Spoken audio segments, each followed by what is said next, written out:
Hey below, so I have to kind of shoot this video quick. My battery's like at 11%, and I haven't had dinner yet, and it's about 9:30, and I have to be at the nursing home tomorrow. But I did want to say this.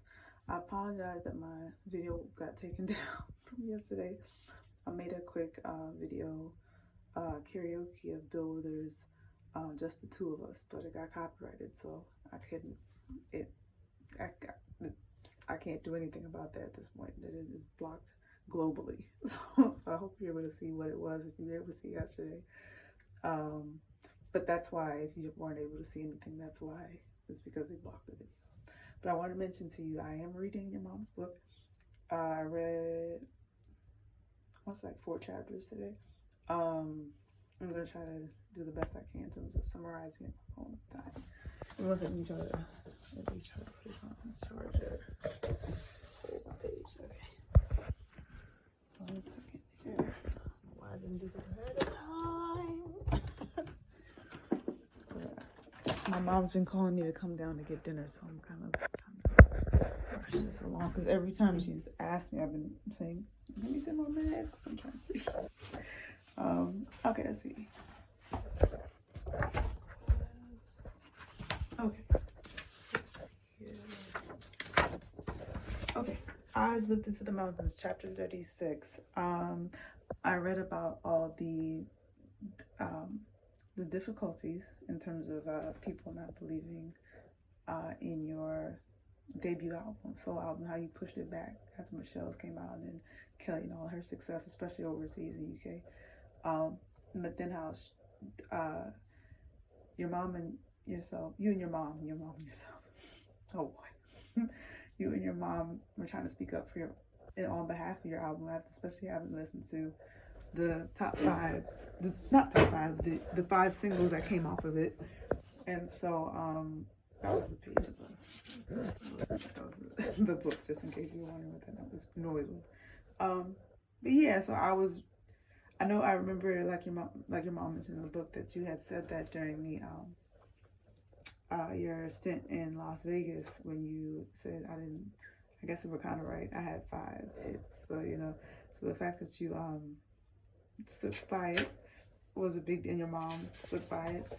And then I saw where your sister wanted to start a family with her husband, then husband Daniel Smith, I believe, and how Jules came to be. I heard about how she went to Ohio to follow him to while he was playing wide receiver for that school in Idaho. And I read how your mom really hoped that she would stay with her in the house that your mom had. But because of Solange wanted to have a family, and I can appreciate that, being a water sign myself. So I get the feeling, especially having a child too. So it was more than just about her. But yeah, so I read about that, and I saw how, oh Lord, I saw how before that, how she lost on another close person in her life. Her best friend was tragically you know unalive, basically, and how that hit her really hard. Marcia, I think her name was. So yeah, so that was really sad to hear. And let's see.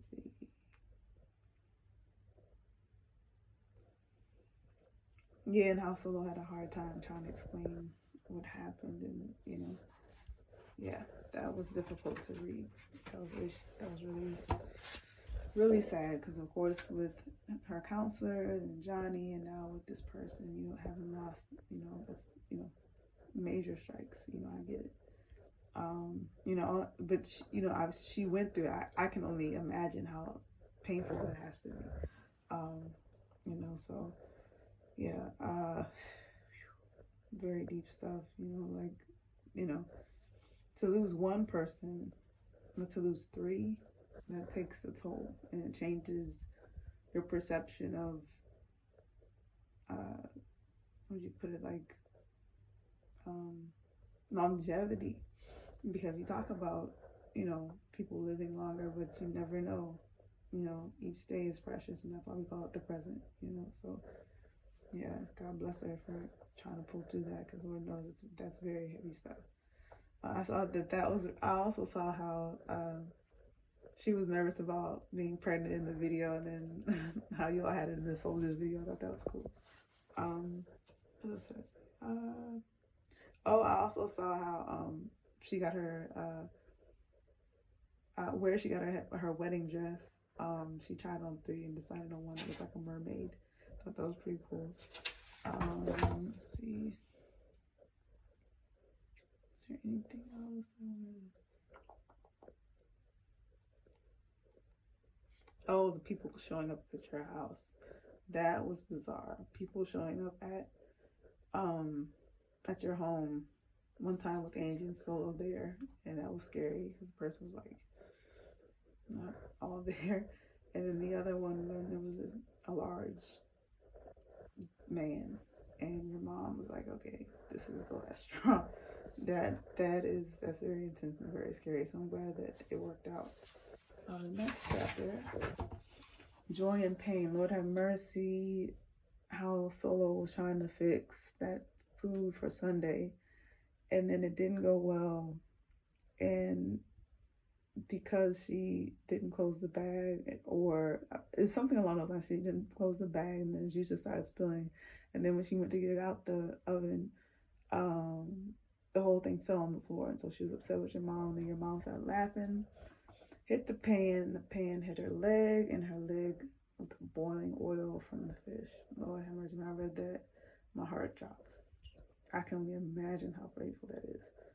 And the fact that she couldn't even yell to get Ty or your dad's attention. And then the fact that like she was trying to get the jeans off, and then your father got ice. And I think with burns, you're supposed to wrap it. I don't think you're supposed to put cold to certain things, like but not burns to that degree, if I'm not mistaken. I know when you, like, for example, when you touch something hot, that's one thing, you put ice on it. But I think when skin is showing, I think you just wrap it or keep it open, and wait for the paramedics to come. Just make sure nothing gets in it. If that's not right, then I apologize, and don't let me do anything when an emergency comes. I'm sorry. This is not a joking matter, but I'm trying to make light of it. But in terms of my lack of, or hopefully some type of knowledge of what to do in those type of situations. But yeah, I read that, and the fact she was trying to take her jeans and trying to pull off her the part that was stuck to the oil that was stuck to her jeans and her leg, and then also how her hands were getting burned too because of how hot the grease was. Oh my goodness, that was really, really hard for me to read. I was really taken aback and just like wow, and then the fact that she had to go get the what did she call it? Begin with a D. Let me see if I can find it. Debridement. Yeah. She had to go have her debridement appointment procedures. I mean, there are certain things where you, as a whole, if you're not grateful for every day that you have health, like it's basically like how like when you went to, and I think that was a chapter before that too, how you went to Africa and did the concert with Bono. Those little children have families that died of horrible diseases, and it's not their fault that they have HIV. But like the one girl that Solo hugs, had lost all of her family and had tried to commit suicide. This is a real thing. Having your health is a blessing, and having it, and being able to choose your food, but the fact that Solo could bring a smile to that girl's face, despite all the things she's gone through, and for both of them, mutually, really, and to have that, and for her to go and be a part of it, Solo, for her to go and be a part of that, excuse me, excuse me, sorry, to be a part of that concert, you know, for Nelson Mandela, President Nelson Mandela, excuse me. But yeah, and then, you know, your mom, you know, who would have thought something like that would have happened, you know, and so, and then the fact that what she had to take before she went in there, like having to take morphine, that is, you know, that's very strong. I've seen my Girl Scout troop leader when she was done with the C word. She was done with cancer. She had they had her on morphine. It was really hard, you know, to see her like that. So I'm just glad your mom's healthy, and I know she probably still has a scar from it, but because they, you know, not only was it muscle, but I saw you in the book where it said that your dad saw, you know, the bone too. So yeah, that fish oil does not play, and so I'm just glad she's healthy and she's alive and she's doing well, and it didn't hit any other parts that could have been much worse.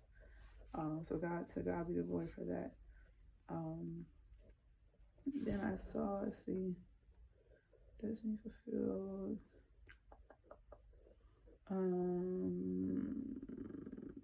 Oh, trying to get your baby.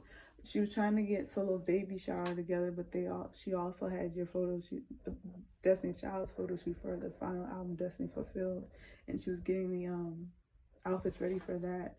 And so they let her fly out not only to the I believe it was to the baby shower, and then she wanted to see something else. Yeah, I wanted to see the photo shoot, see how it went.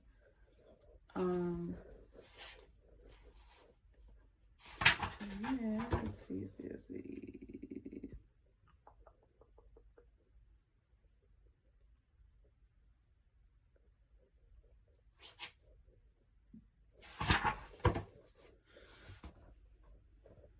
I know, I'm coming. Give me 2 minutes. I'm coming, give me 2 minutes. I'm almost ready.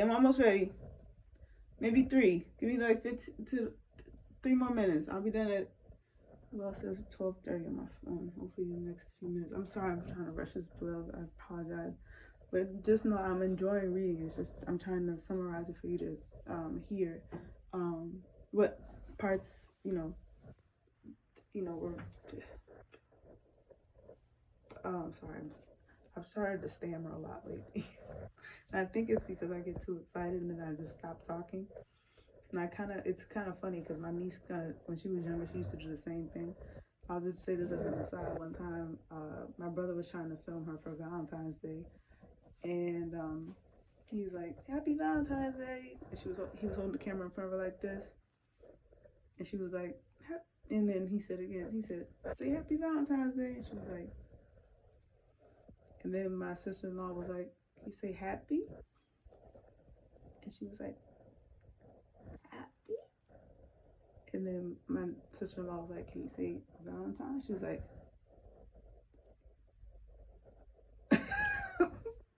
so they're cute videos by a little, I will say cousin, my niece. I enjoy that video a lot. She's only, I think, she was like 1.5 when that video came out. It was the cutest. Her little overall, Oshkosh overalls with the heart. And she's like, happy. And we say Valentine's Day.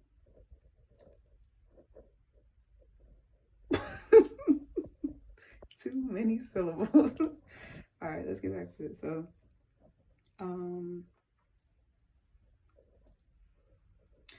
talking about the creation, the birth of House of Darion and Darion, and how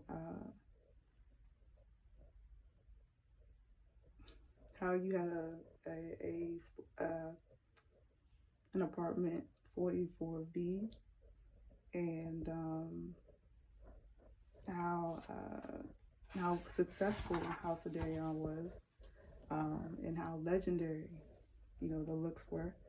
And I saw what she said about HSN and their connection, and how it was difficult to do plus sizes because they didn't believe in that market. And then, you know, the stereotypes with what comes with not black only, but like plus size women in general, and how I could only imagine how, and that's something we also take for granted, to feel like, you know, you and I don't have to worry about size, but the fact that like there are women who look at clothes to think that I can't, like, for example, to see something on someone, be like, oh, I really want to get that, but to say, but the fact, sorry, my leg just turned on the chair. That's my leg. That's only my leg. Nothing else. I'll do it again so you know it's my leg. That's not me passing anything else. I'll do it more times for you too. I'll do it 4 times so you know it's me. Just making noise on with my neck on me on the chair. I'll do it again so you. Oh, it's moving now. Let me see. Sorry, it's so graphic. I'm done. I apologize, but I don't want you to think that I'm just like, I have these moments where I'm just like letting something loose and pretending like it's not happening. When in actuality, nothing's being let loose. It's just my body just moving around on something. And usually it's this chair and it making sounds like that. Anyway, now Mom's really gonna go upstairs and say, okay, I'm sorry. Let's see, what was I? HSN close. Yeah. So how certain times,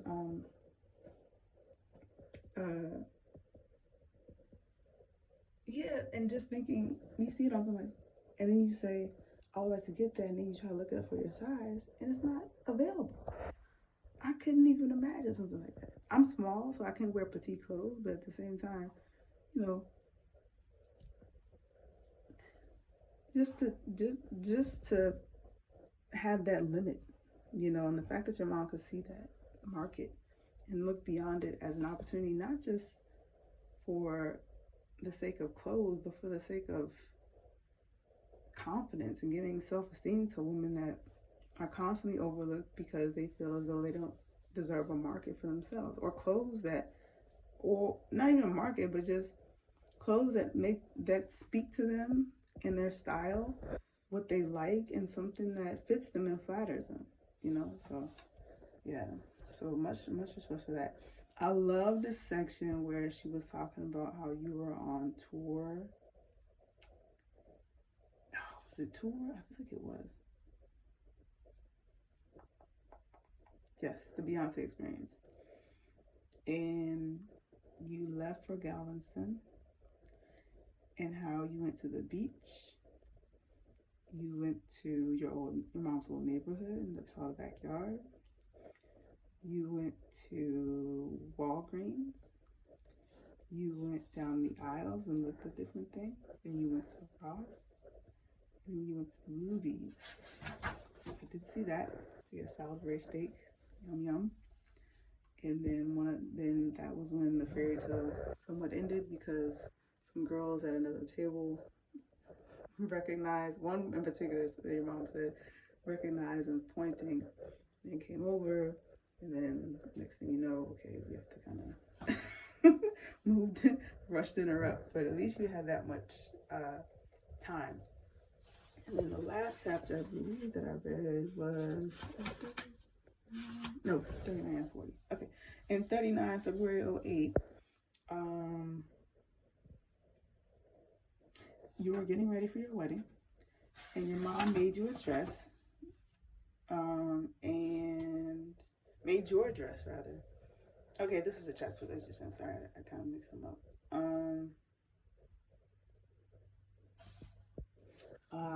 This was a chapter where in summer of 08, you're working on Obsessed, and how you sent all the money from your check went to the Phoenix House Rehab Center in Brooklyn, and how you came to your mom and you said, in your own term, and I'm paraphrasing, but you said you wanted to start to be your boss, be your own boss, and be a boss. Be's a boss. Be the boss. And so your mom helped that happen, and she got you a office in the same building as House of Darian on the 34th floor. My favorite number and yours, which is a beautiful thing. And oh, and I thought it was funny how your mom said she put all these beautiful things in there, but nothing functional like file cabinets. I thought that was funny. Yeah, this is the last house I read, March 09. And you were coming up with the Beyonce I Am tour and how,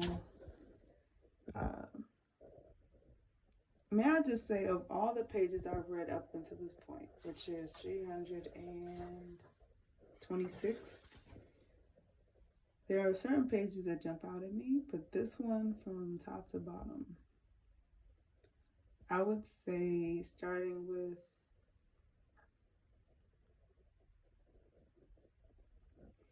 your answer to the question, do you credit your mom and dad? Oh, hold up, let me see. You're a very gracious person, very happy, very nice. Do you credit your mom and dad for that in you? And how you paused and she leaned forward, was very nervous. And what you said, page 324, and how your mom reacted to it was very deep. And so I definitely marked that page as something that, I will remember. And the fact that it's 324 at that, 1 + 1 = 2. I love the number 3, love the number 4, and then you have the song 1 + 1. 3 + 4 is not equal 1, but 1 + 1 is, and that's why we have the 2 in the middle for the two of us. I think there's something about that. And the fact that it falls on that page and how it talks about how your mom had sacrificed so much for you. I thought that was beautiful. So I want to mention that as well. And then lastly, how it ended with, what happened with your dad. So, but I did see the pictures as well of you and Solo and everybody together. The baby pictures of Titan, Noah, Jules, and Rumisa, and Blue. And saw you with your car, and both of you. Solo.